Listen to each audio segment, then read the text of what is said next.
Mary Cravets on Client Generation, Tied for First. Subtitled, The Fastest Path to Failure is Conformity.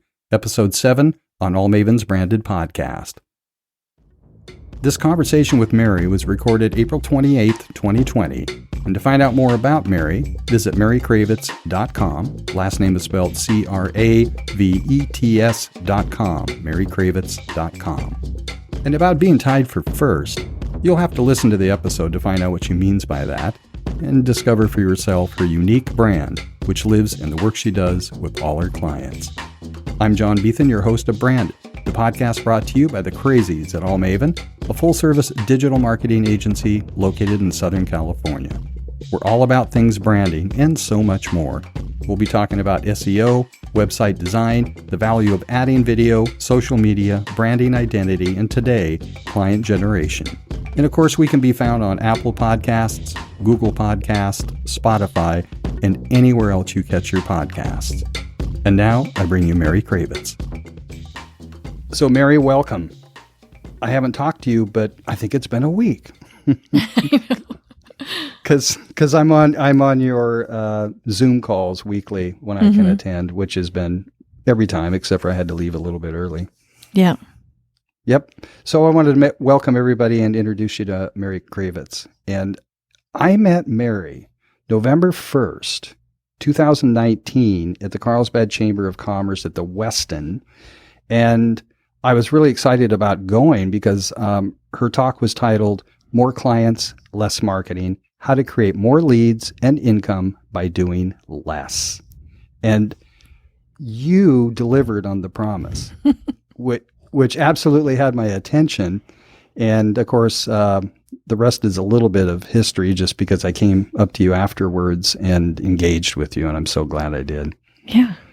So welcome. Thank you. Yeah, you're welcome. I'm going to let you introduce yourself as you would like to be introduced. Okay. Is that unusual? Most people go on and on about somebody, but I found that to be not real and authentic. But yeah, how do most people? Yeah, that's fine. Okay. Well, the first thing is I listened to the title that you just rattled off, my talk title, and my first thought was, "Damn, that's a big promise for a 45-minute talk." Girl, you delivered. So I'm glad you said that. I'm glad you said I delivered. Well, and before you introduce yourself, let me just tell you, and I hate to, I'm just going to tell it like it is. So I go to every first Friday breakfast. That's about actually 11 of them because I don't think they do it in July. But most of the time, nobody really catches me. I've kind of heard it before, or it's just a lot of fluff and promise that just doesn't feel very solid. But when you just basically said more leads, less marketing, my intuition told me, yeah, I'm probably doing a whole lot of stuff that's not working. So go ahead. Do not let me interrupt you. Please go ahead. Well, and that's a great segue actually, because I'm in the business of helping people grow their businesses without working nights and weekends. And it all stemmed from, I've started several businesses in my time. I usually get bored, and that's a whole other story. But when I started this business, I was very excited. I just come out of closing the doors for another business that I closed the doors just because it wasn't fulfilling. I was undervaluing myself and a lot of other reasons. But I jumped into this business and it was kind of a big, bold move because I didn't really know if I was even qualified to do what I do. I just knew that I had to be contributing to the prosperity of others in a bigger way. So I went crazy doing so many things, running around, speaking and networking and you name it. I was doing it. Like you just said, doing a lot of things that weren't necessary. And I ended up burning out. I ended up getting diagnosed with adrenal exhaustion.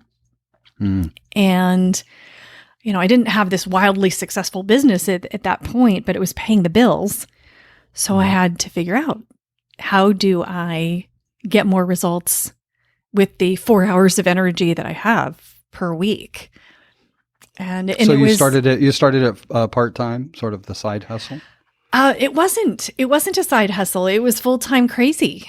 And it wasn't Full-time until crazy. yeah. Fulltimecrazy.com. Oh, That was pretty much it. And I was in the position that a lot of business owners are, is they've got 40 plus hours a week and they just run around doing stuff, and some of it hits, some of it doesn't, and they don't really know what's working and what's just busy work. And the 4 hours a week that I referenced, that was the amount of energy I had to keep going while I was sick, to maintain the business. So this concept that I deliver in my talks, the more clients, less marketing, it's a nice catchphrase now. However, back then it was survival. It was your training ground in a sense, huh? It really was. It was remarkable. And I do the exercise that I do in my presentations, where I have everyone quickly evaluate what's working. That is the first thing I did on my road to recovery of my health and also to continue my business. I just came up with this very simple evaluation, and everything was built from there. Nice. It often, as far as I'm concerned, the best coaches, the best inspiration is always, and the best inventions and ingenuity always comes from somebody that builds it for themselves first, for whatever reason, So I have a question for you, which is kind of fun. Yeah. When you were a kid, what did you do to make money? I was handed an allowance. You got an allowance. So did I did. I mean, I got, we had chores to do around the house. But what's funny is I thought you were going to ask, what did you do for fun? And I actually have a funny story about that. Okay, Mary. So what did you do for fun? Okay. So let's make it official. I'll cut your part out and just put mine in. I'll sound real smart, So, and I reflected upon this about 8 years ago when I was doing an exercise on discovering my values. And it said, reflect upon the things that you did as a kid that you really connected with and thought was fun. And so I was probably in 4th grade, maybe 5th grade. And I was looking at our recess time and thinking, we've got this recess and we're not really doing anything productive with it. So why don't I get together with a group of 3 or 4 of my girlfriends, and each of us will bring a little project each day for us to do. And so I went first, and I brought, egg cartons, and I don't know, we were making ornaments or something. And I was the only one who thought that was a good idea. Everyone else, I was really getting a lot of blank stares. But that was my idea of a good time. Well, in a sense, you're still doing it, right? I know. Recess is still happening. I know. Recess projects. When you get involved with Mary, you will be in one of her recess projects. That's right. That was my idea of fun. No, that's fun. So what other businesses did you have, if you want to talk about it, or is it not relevant? Well, you know what?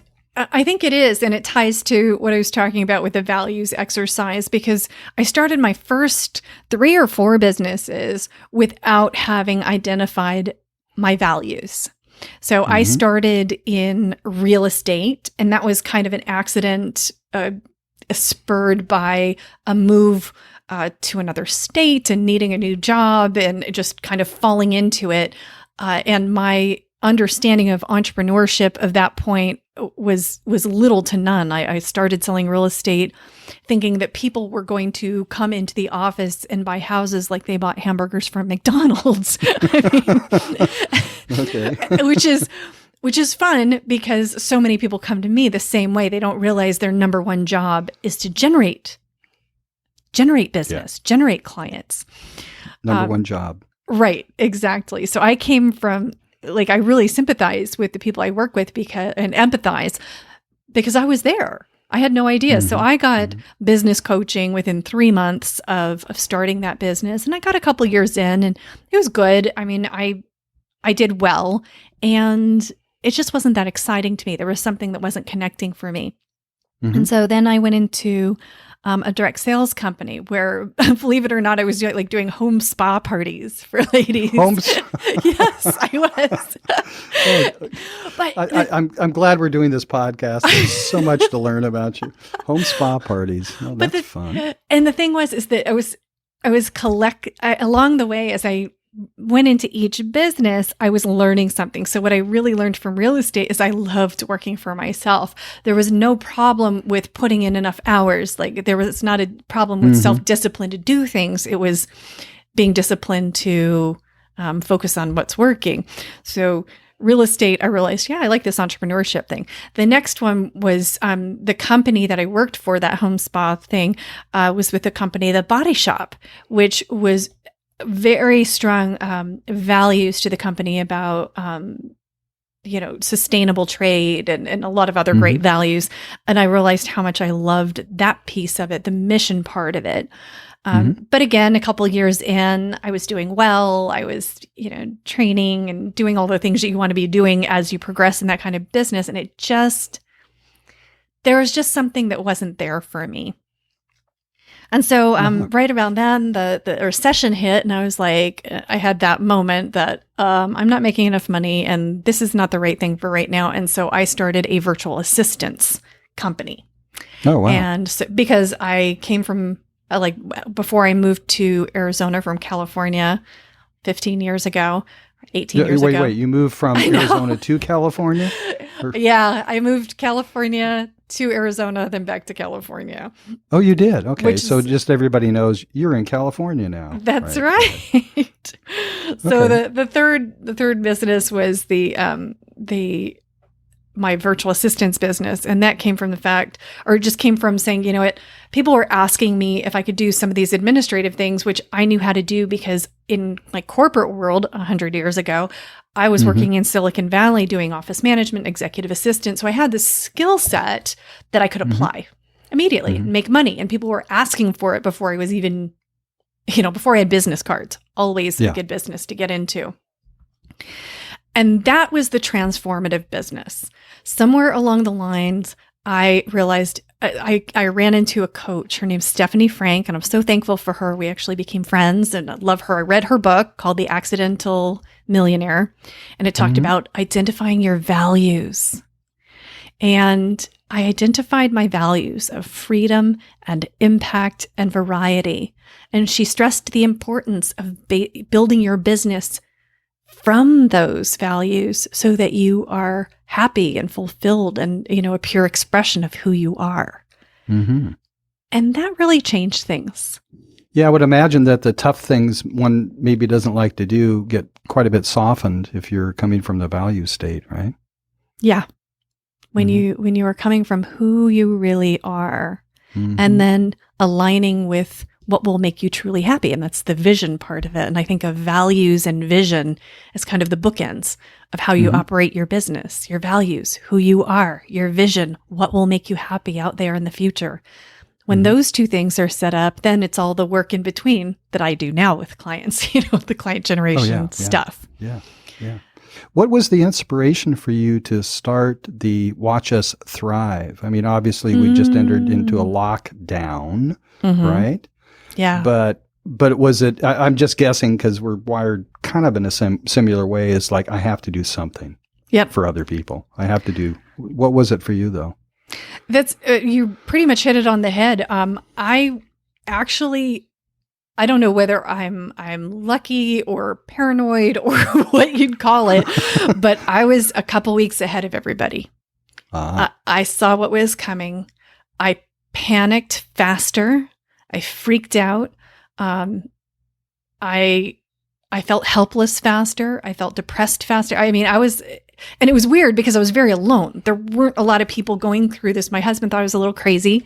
He's like, Mary, it's not going to be that bad. And I was like, I know it is. I just know in my gut. So the call you're referring to, the Watch Us Thrive calls that I'm doing, I just thought, you know what, people are going to need, they're going to need a place where they don't have to paste on a happy face for fear of their business tanking if they say anything negative. I want a place where people can really be real and have a focus on getting into action. Really having a place where you can be encouraged to focus on what you do have control over. That's a big piece, isn't it? It's huge. It's always been the touchstone of my business and how I was coached and how I coach all of my clients. It's like, what do you have control over? Mm-hmm. Mm-hmm. Focus on that. What's working? And so the Watch Us Thrive calls have gotten some traction. We have people on every week. And they're fabulous. I'm there. Thank you. Thank you. And it's fascinating because I feel like one of the things I'm not great at doing is building community. And I guess when push comes to shove, I've been figuring it out. And that's kind of what I love seeing in this time, as difficult and heartbreaking and wrenching as the world can be right now, is watching the creativity and the resilience and the deep down vulnerability that is revealed, and the goodness in people that is revealed through this time. Yeah. Well, it's been extremely good for me. And and we haven't talked. Just full disclosure, I've been through Mary's 7-week course, which was fabulous. But you identified in me, you just know so much. You need to focus on one thing, which is really common with people, right? Mm-hmm. Absolutely. So that's what I've been doing, is focusing on that. And so I had a call earlier with somebody that I met in one of the break rooms. Mm-hmm. And I had a call earlier this week, and, they're in the pipeline, so to speak, but it's all about relationships, and it all started there. What I'm kind of really excited about, actually, is that I met a woman, Karen Berzanski. I don't know if you know who she is. Yeah. You know Karen? Yeah. She's like fabulous. I'm working with, because she's a rock star, in my opinion, and really easy to talk with, and she wants something bigger than herself right now. So we've been having several conversations and podcasts, and anyway, that kind of connection and that kind of, I'm a producer by nature, and I kind of got to stop it because I really want to be coaching more people. But I really like producing people when I perceive, how do I say this? I do identify talent, and she's extremely talented. So I thank you for that connection. It's been really, really great. Absolutely. My pleasure. I was actually asking, you said this time has been really great for me right now, or I may be paraphrasing, and I'm curious, there's the connections. Is there something else that makes this time really good for you? The calls, Watch Us Thrive? No, just the overall, the crisis, if you will, that we're having. It's to me, it's not a crisis, it's an opportunity. So it's an opportunity for connection. And you can quote me on this, is that connection and relationship is the vaccine against isolation. So for me, it's just been really great. I'm a little screened out, which is a great reason to be podcasting. You don't need no freaking screen. Yep. Right? No, seriously. I'm just in my element in terms of wanting to, help people get started with their voice and with their podcast and their brand and all that kind of stuff. It's an opportunity. People say when things go back to normal, I don't really see that happening. I would hope that things would go back to natural. And for me, I've been observing, I lived most of my adult life in Santa Fe, New Mexico, pretty quiet town. So traffic around here in Carlsbad really slowed down. So it's gotten a lot quieter. But yet, there's several people around in my neighborhood that are entrepreneurs, and they have their own business, and they're working from home, and we find ourselves out on the streets talking to each other, and it's really amazing. Yeah. It's creating for me, it's allowed me to help, it's allowed me to create and be involved in a community and in relationship with other people that never would have happened before. And I'll go on to say, 5 weeks now, our family has been doing Zoom calls on Sunday. So family is from the West Coast to the East Coast, and including Paris, France. Nice. So many of these people I didn't even know. Now I do. So that is also happening in business as well. Yeah. And I want to thank you again, Mary, for doing Watch Us Thrive. Can we plug it? Do you want more people to come?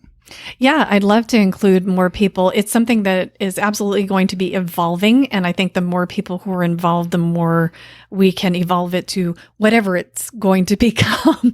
But if you go to watchusthrive.com, that is where the schedule of calls is. I mean, you don't even have to give me your email address. You can just get on the calls. All the information, the Zoom, everything is there. If you would like reminders, there is a way to opt in as well. Yeah. Awesome. That's good. Did I answer your question? Yeah. I'm always curious about how people are reacting to this. And with business owners in particular, one of the things that I'm finding is they're at all different stages and all different phases. And I was on a call yesterday with some of my clients, and the desire to be able to be validated for the choices they're making right now. There's just a very strong desire for that. On the call, there were people who were like, I'm going to keep going. I know I'm just starting this business, but I'm just going to keep going. And they're starting to see traction, which is amazing. The fact that they're staying on track, planting the seeds, doing the things they need to do, meeting people where they are is just so heartening to see people growing. Now, at the same time, there were people who wanted validation for continuing going. There are other people who are like, they're saying I might have to take a job and just so worried that they're going to be judged or something. And I want people to, we of course didn't judge, obviously, because right now the bigger picture is really clarified if you're paying attention. It's like, well, I need to keep a roof over my head. And if you've got a line on a job and it's going to make you happy, and it isn't forever, or maybe it is forever. It doesn't matter. Yeah, the word I would use is certainty. Yeah. So if it gives you some experience of certainty, that's awesome. You don't even have to like the job at this time. Yeah. Yeah. I mean, back in 2008, and I had my virtual assistance business at that time that was just starting to get off the ground. My husband and I cleaned houses on the side because we had to. Pride be damned. You do what you have to do. There's no judgment. Now, also, so the other experience that someone wanted validated is they're like, I may not want to build this. Now, it was a coaching practice is what she has, and she's got a full-time job as well. She's like, I may want to just relax a little on this. I might want to go at this differently right now. Also, fine.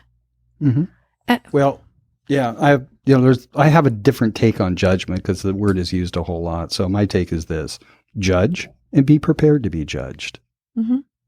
Oh, yeah. Everyone's going to be judged. Yeah. Yeah. I mean, people judge. It is kind of what the mind does in a sense, but the point is prepared to be judged. Yeah. I think people just need to do what they need to do. And given where we're at, and I just heard today that an executive order to keep, beef, pork, poultry, all those plants open. And there's been a big outbreak of the virus in those places. Anyway, my point is this. I am prepared to do this for at least a year. So my approach is actually a year and a half. So my approach to this is I don't know what's going to happen, but if I simply prepare now for what possibly could be, and everything changes in August, September, October, whenever it changes, what a pleasant surprise. Yes. But I'm not going to assume that everything is going to be just great, because it's up to me. I can make that change. I can make that decision. That Absolutely can be under my control. And that's what I see a lot of people not doing is they're saying, well, if I just knew how long this was going to last. Right. And they're waiting for those outside circumstances to determine what actions to take. Now, there is some wisdom in that. You have to be looking at what's happening in the world to decide how to maneuver. However, the way we looked at it in another one of my groups was this was about 4 weeks ago. We were getting a lot of, should I this? Should I that? I don't know. And there are a lot of things up in the air. But if you say, okay, we don't really know how things are going to go. But in 90 days, is there anything you would regret doing or not doing? And so thinking about it that way, all of us came up with a list of like 3 things. And mine was, I would regret gaining 10 pounds. I would regret having to start my business from scratch. I would regret being so stressed out that I have no energy. So how do I work towards those ends? So it means taking care of myself, not overscheduling myself, focusing on the proactive business building activities I do have control over.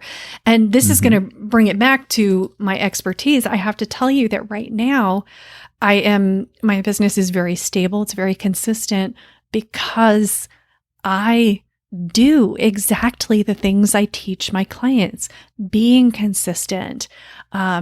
Most of my business or all of my business now is online.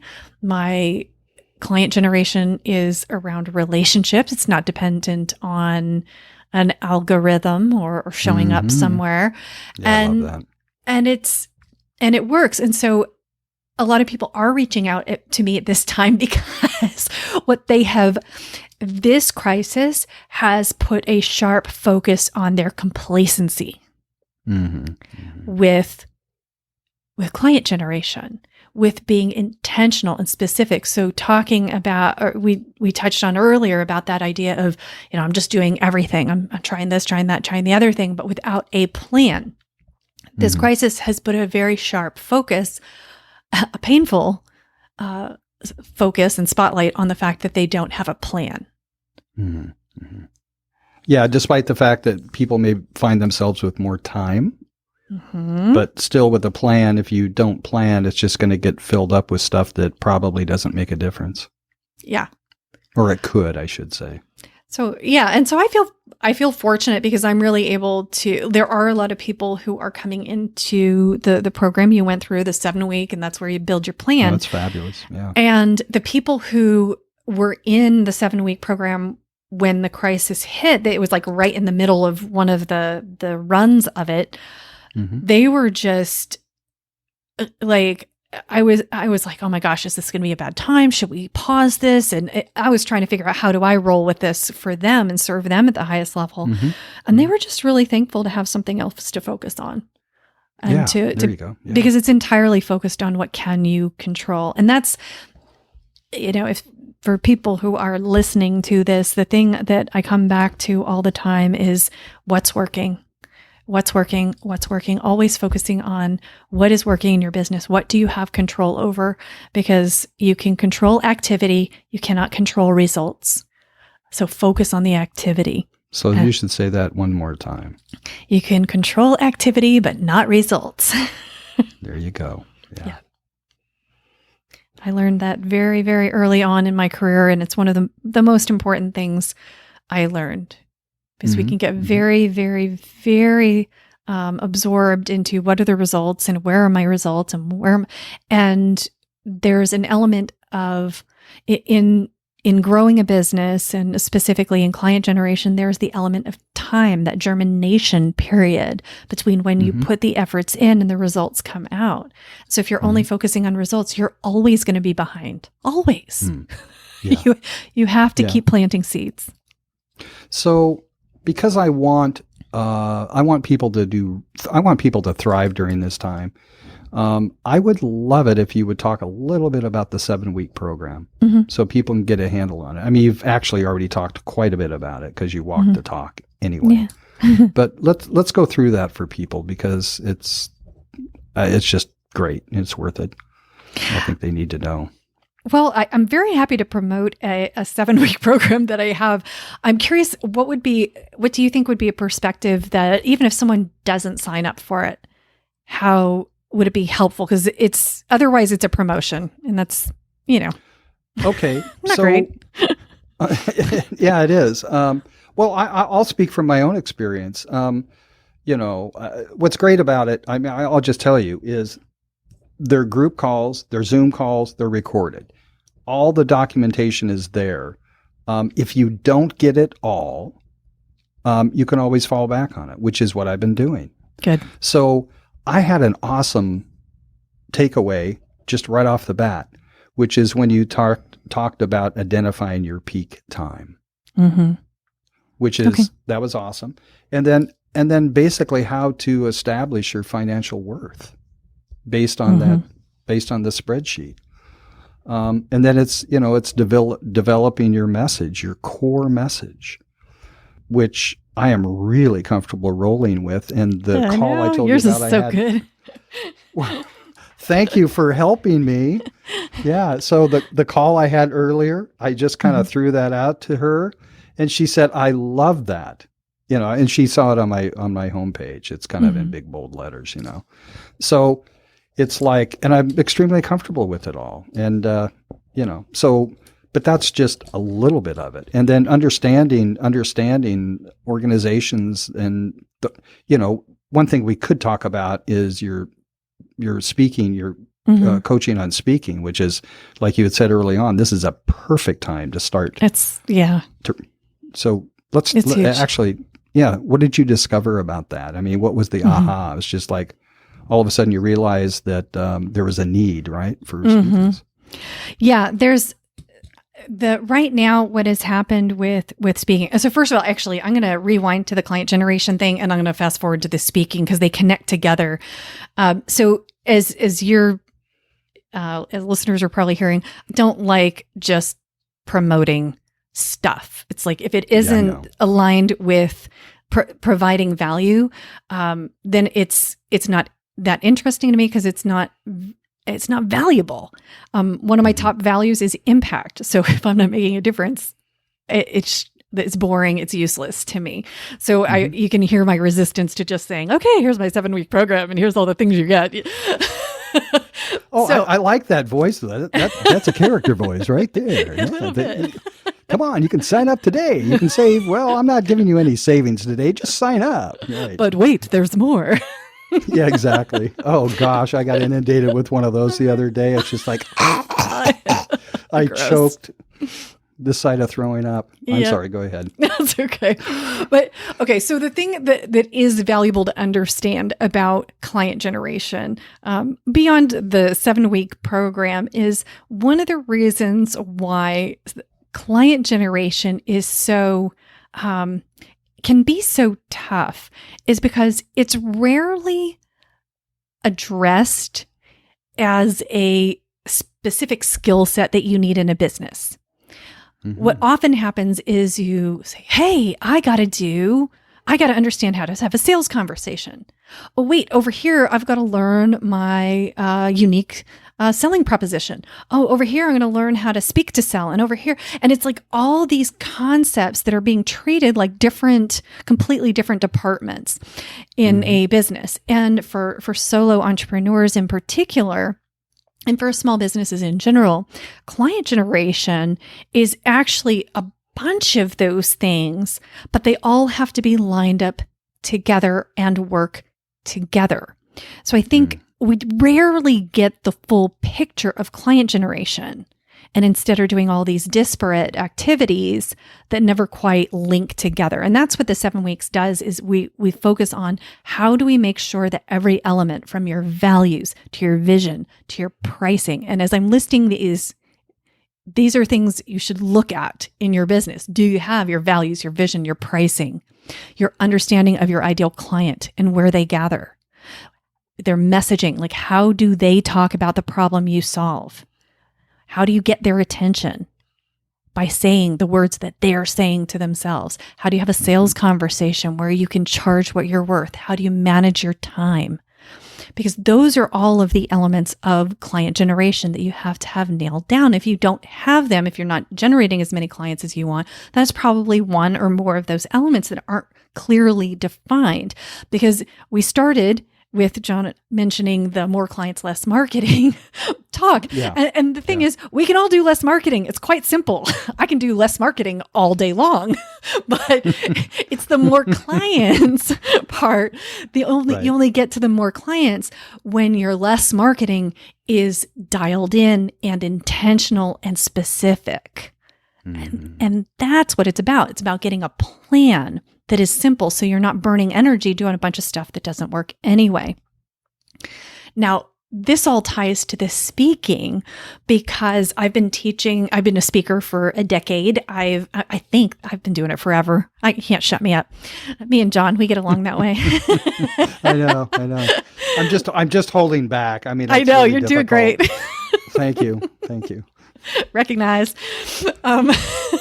With the speaking, I've been speaking for years, and I finally really hit upon a structure that of how to do presentations, free presentations for groups that generate clients. So using speaking as a marketing or client generation strategy. And I've been teaching it for a while. People are successful with it because it's a process. It's not about me and my personality and what I'm doing or selling. It's about the process. And what happened with the COVID crisis is that a couple of things happened. All these groups that generally bring in speakers, number one, barriers came down geographically because everyone had to go to virtual. So now if you weren't willing to travel to Philadelphia or to Paris or to Sydney, now you have access to speak to those groups because they're all virtual. They have to do it that way.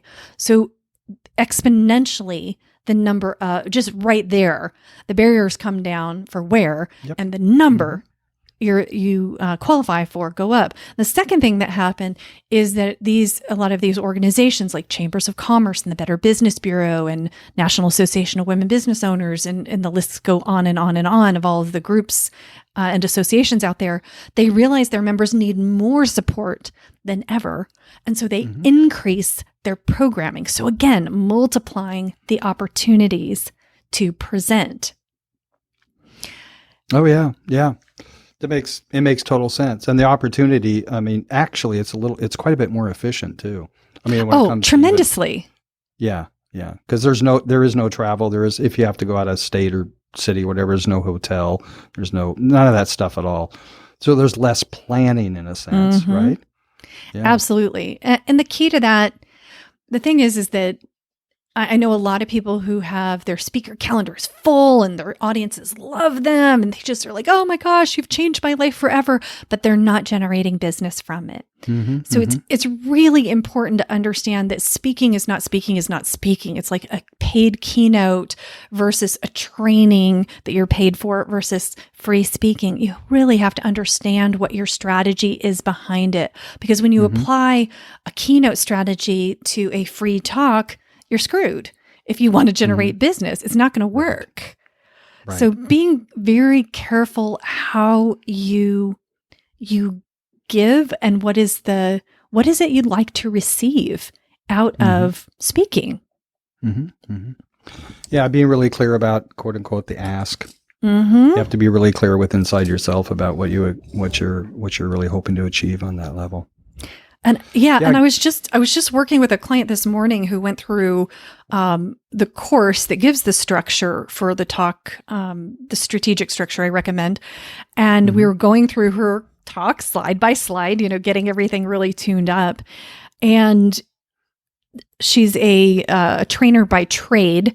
And the way I recommend doing content is a little bit different than training because you do have to make people aware that while they are learning this yummy, delicious nugget and these things that they need, there is also a lot more to learn.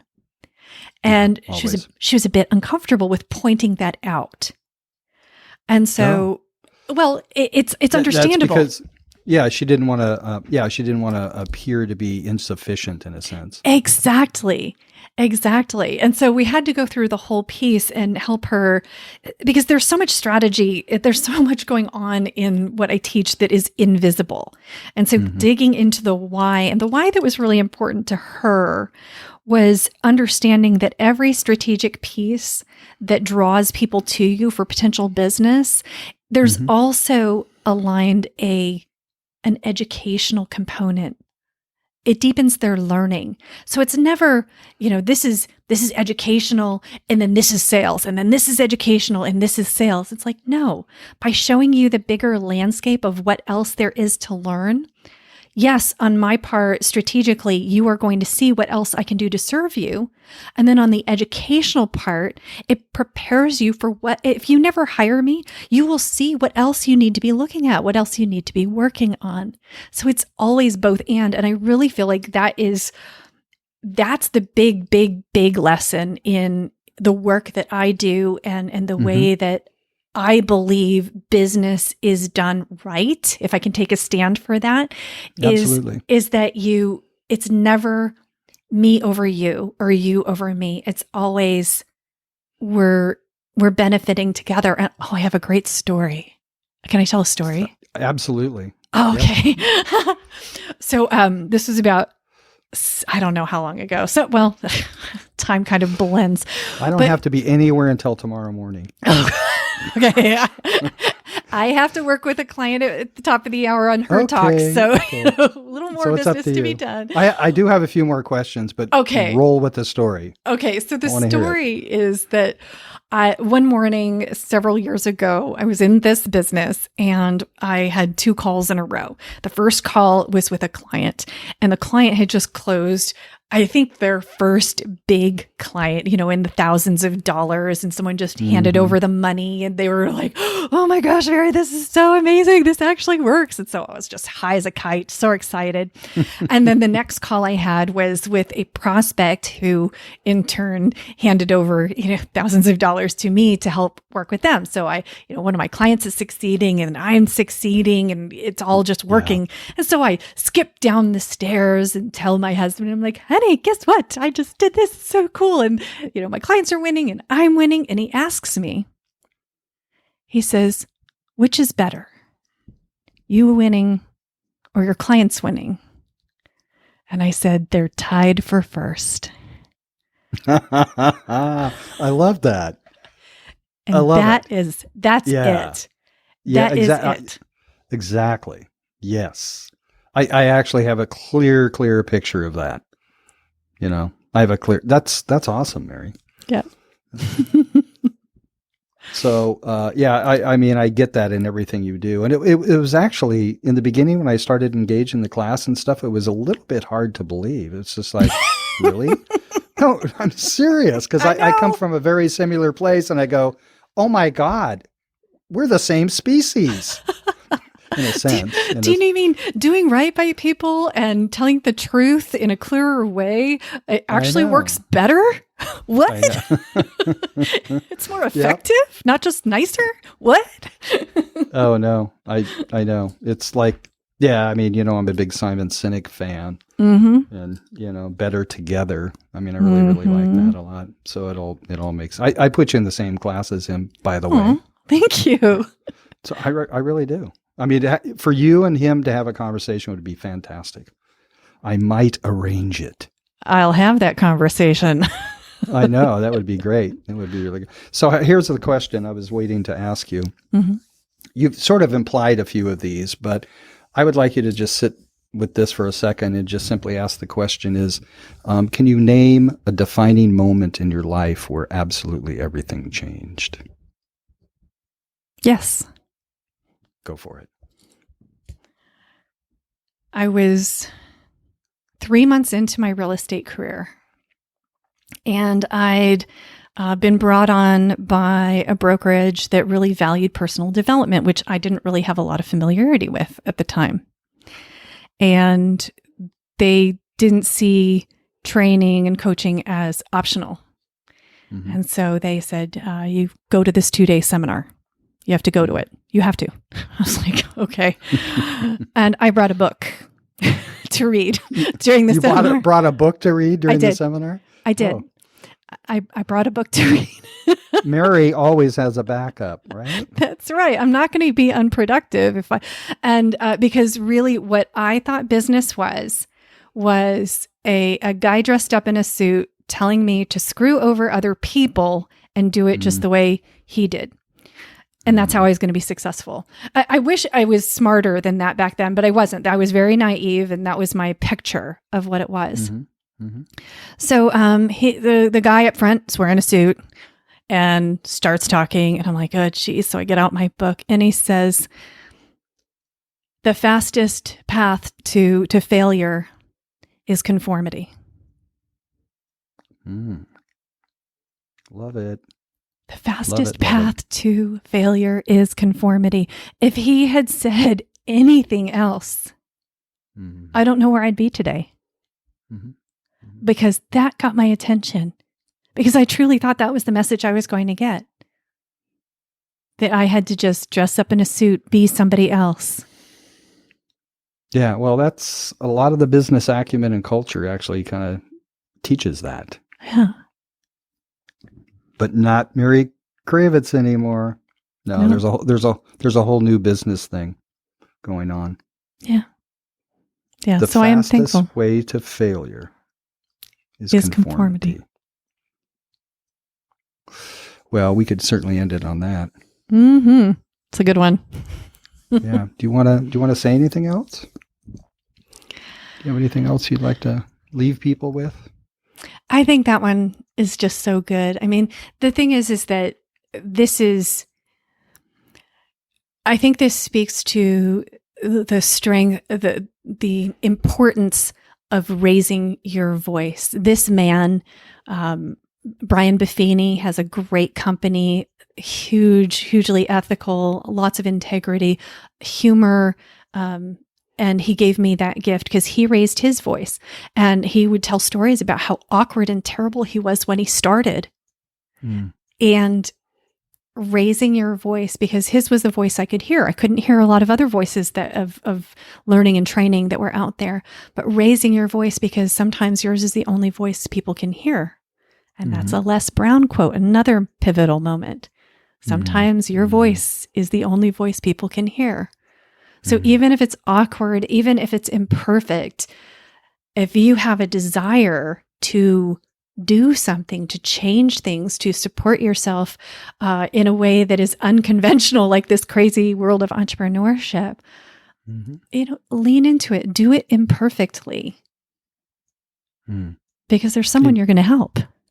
Imperfectly perfect. I really want to thank you for doing this. It took a while to get here, but we're here. we found the time. We made the time. You know what's strange is I'm feeling like extremely calm right now and really grounded. So I really appreciate you being here. Thanks for having me. You're welcome.